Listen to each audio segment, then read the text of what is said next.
I'm Saul Mamakwa, MPP for Kiwetnug and Deputy Leader of the official opposition NDP. Today, on National Indigenous Peoples Day, I reflect on the many issues facing First Nations across Ontario. This year, I rose in the legislature over 25 times to question the Premier about why our government is still being colonial. I asked why environmental racism still exists in First Nations. I asked about the funding deficiencies and the long wait lists for essential services in the North. I asked why First Nations are still being treated as an afterthought. Will you make sure Cat Lake have the access to health care that they need? Can this government confirm that you have the free, prior informed consent of all First Nations?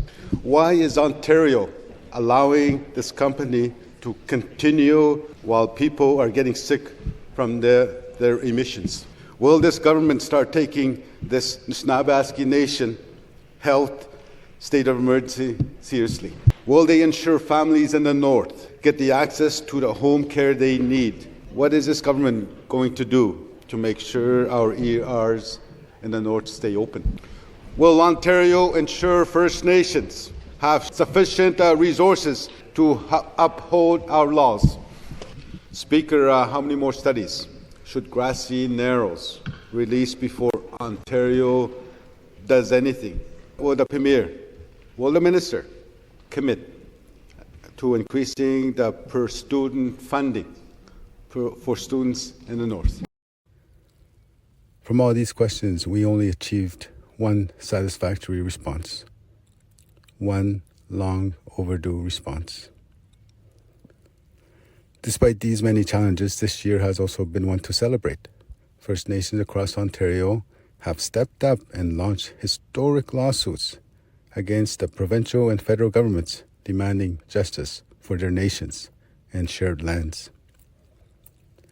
I also reflect on May 28th, the day we were able to change the standing orders of the legislature to finally allow Indigenous languages to be spoken in the House. This allowed me to stand up and demand action from the government in the very language that my Indian residential school once tried to take from me. This National Indigenous Peoples Day, I look back on the year knowing that justice for First Nations people across Ontario is on the horizon, and that we won't stop advocating until all Indigenous peoples from Kiwetnug, across Turtle Island, and around the world are free.